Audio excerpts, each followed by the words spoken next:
పంచమి మోక్ష వెళ్ళిన తర్వాత జరిగింది మొత్తం చెప్తుంది. సిద్ధాంతుల వారు ఏం చెప్పారో కూడా చెప్తుంది. ఇద్దరు గర్భవతులు ఒకే దగ్గర ఉండకూడదని చెప్పారు. అందులోనూ జ్వాల నాతో విపరీతంగా గొడవ పెట్టుకుంది మోక్షబాబు. అక్కడ ఉండి నా బిడ్డని ఇబ్బంది పెట్టుకునే దానికన్నా నేను ఇక్కడే ఉంటాను అంటే ఇక్కడ ఏ మెడికల్ ఫెసిలిటీ కూడా లేదు కదా పంచమి, నేను చెప్పేది విను, అర్థం చేసుకొని పంచమిని బలవంతంగా ఇంటికైతే తీసుకొని వెళ్తాడు.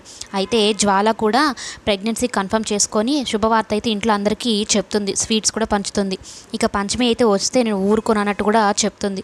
ఇక వైదేహి అందరూ కూడా కామ్గా ఉంటారు.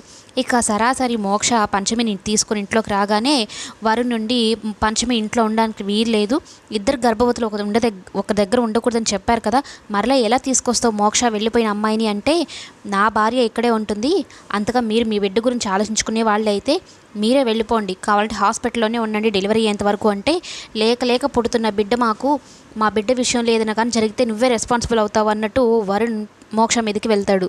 ఇక పంచమి ఉండి ఈ గొడవలన్నీ వస్తాయనే మోక్ష బాబు మనం వద్దు అని చెప్పింది అంటే ఇక మోక్ష కనుసాయితో పంచమిని ఆపేస్తాడు. నువ్వు ఉండు పంచమి, నేను మాట్లాడతాను కదా అన్నట్టు చెప్పి ఆపేస్తాడు.